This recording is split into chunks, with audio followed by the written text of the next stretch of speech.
ইসরায়েলের মতো বন্ধু থাকলে যুক্তরাষ্ট্রের আর কোনো শত্রুর দরকার পড়ে না। ঘটনা যা ঘটছে তার সারমর্ম আসলে তেমনই।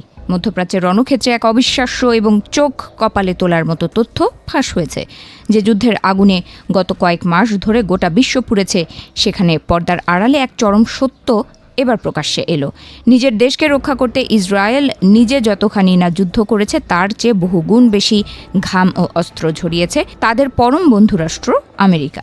ওয়াশিংটন পোস্টের এক বিস্ফোরক প্রতিবেদনে দাবি করা হয়েছে, ইসরায়েলকে ইরানি ক্ষেপণাস্ত্রের হাত থেকে বাঁচাতে গিয়ে মার্কিন সামরিক বাহিনী নিজেদের ইতিহাসের অন্যতম বড় অস্ত্র সংকটের মুখে পড়েছে।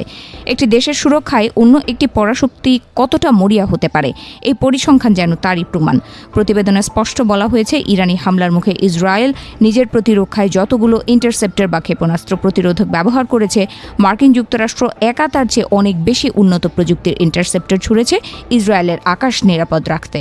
এই খবর সামনে আসার পরই পেন্টাগনের ভেতরে ও বাইরে শুরু হয়েছে তীব্র তোলপাড়।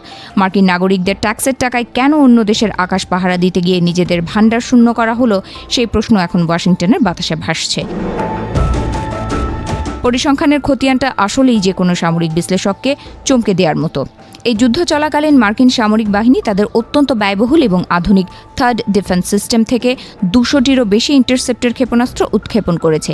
এই সংখ্যাটি কতটা ভয়ানক তা বুঝতে একটি সাধারণ হিসাবই যথেষ্ট। এটি আসলে মার্কিন পেন্টাগনের মোট মজুতের প্রায় অর্ধেক, অর্থাৎ শুধু ইসরায়েলকে বাঁচাতে গিয়ে আমেরিকা নিজের থার্ড ক্ষেপণাস্ত্রের অর্ধেক ভাণ্ডার এক লহমায় খালি করে ফেলেছে। গল্প এখানেই শেষ নয়। সাগরের বুকেও চলেছে মার্কিন অস্ত্রের এই বিপুল অপচয়। পূর্ব ভূমধ্য সাগরে মোতায়েন করা যুদ্ধজাহাজগুলো থেকে মার্কিন নৌবাহিনী আরও 100টিরও বেশি স্ট্যান্ডার্ড মিসাইল 3 এবং স্ট্যান্ডার্ড মিসাইল 6 ইন্টারসেপ্টর ছুড়েছে। অথচ এই একই সময়ে ইসরায়েল নিজে তাদের দূরপাল্লার অ্যারো ইন্টারসেপ্টর ব্যবহার করেছে 100টিরও কম। এমনকি তাদের আরেক প্রতিরক্ষা স্তর ডেভিড স্লিং থেকে মাত্র 90টির মতো ক্ষেপণাস্ত্র ছোড়া হয়েছে, যা লেবাননের প্রতিরোধ গোষ্ঠী কিংবা ইয়েমেনের বিদ্রোহীদের মোকাবেলায় ব্যবহৃত হয়েছিল। এই পুরো ঘটনাকে সামরিক বিশেষজ্ঞরা একটি চরম একতরফা বা ভারসাম্যহীন সমীকরণ হিসেবে আখ্যা দিয়েছেন। কুইন্সি ইনস্টিটিউটের নির্বাহী ভাইস প্রেসিডেন্ট ত্রিতা পার্সি সামাজিক যোগাযোগ মাধ্যমে নিজের বিস্ময় চেপে রাখতে না পেরে লিখেছেন, এই পরিসংখ্যান এক কথায় স্তম্ভিত করে দেওয়ার মতো। তিনি ক্ষোভ প্রকাশ করে বলেছেন, সাধারণ মানুষ যদি এখন এই যুদ্ধকে আমেরিকার চেয়ে ইসরায়েল প্রথম নীতি হিসেবে দেখতে শুরু করে, তবে তাদের মোটেও দোষ দেওয়া যাবে না। কারণ ওয়াশিংটন নিজের ঘরের সুরক্ষার চেয়ে তেল আবিবের সুরক্ষাকে বেশি প্রাধান্য দিয়েছে। সবচেয়ে উদ্বেগের বিষয় হলো, এই বিপুল পরিমাণ অস্ত্র খরচের পর মার্কিন যুক্তরাষ্ট্র এখন নিজেদের ইতিহাসের অন্যতম বড় সামরিক দুর্বলতার মুখোমুখি দাঁড়িয়েছে। বর্তমানে হোয়াইট হাউসের হাতে মাত্র 200টি থার্ড ইন্টারসেপ্টর অবশিষ্ট রয়েছে। এদিকে ডোনাল্ড ট্রাম্প হুমকি দিয়ে রেখেছেন, ইরান যদি মার্কিন শর্ত মেনে যুদ্ধবিরতিতে না আসে, তবে আবারও তেহরানের ওপর হামলা চালানো হবে। কিন্তু প্রশ্ন উঠছে, মাত্র 200টি ইন্টারসেপ্টর নিয়ে আমেরিকা কিভাবে নতুন করে একটি পূর্ণাঙ্গ যুদ্ধ শুরু করার সাহস দেখাচ্ছে? যুদ্ধক্ষেত্রের বাস্তব চিত্র আরও বেশি হতাশার।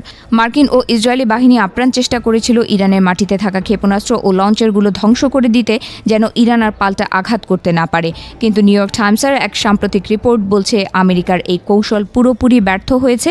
কারণ এত যুদ্ধের পরেও ইরানের মোবাইল ক্ষেপণাস্ত্র লঞ্চার এবং বিশাল ক্ষেপণাস্ত্র ভাণ্ডারের প্রায় 70% এখনও সম্পূর্ণ অক্ষত ও সুরক্ষিত রয়েছে।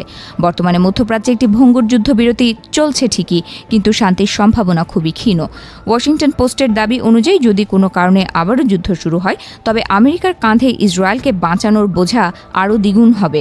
কারণ দীর্ঘদিন একটানা ব্যবহারের ফলে ইসরায়েলি সামরিক বাহিনী তাদের বেশ কিছু ক্ষেপণাস্ত্র প্রতিরক্ষা ব্যাটারি রক্ষণাবেক্ষণের জন্য সাময়িকভাবে বন্ধ রাখতে বাধ্য হচ্ছে।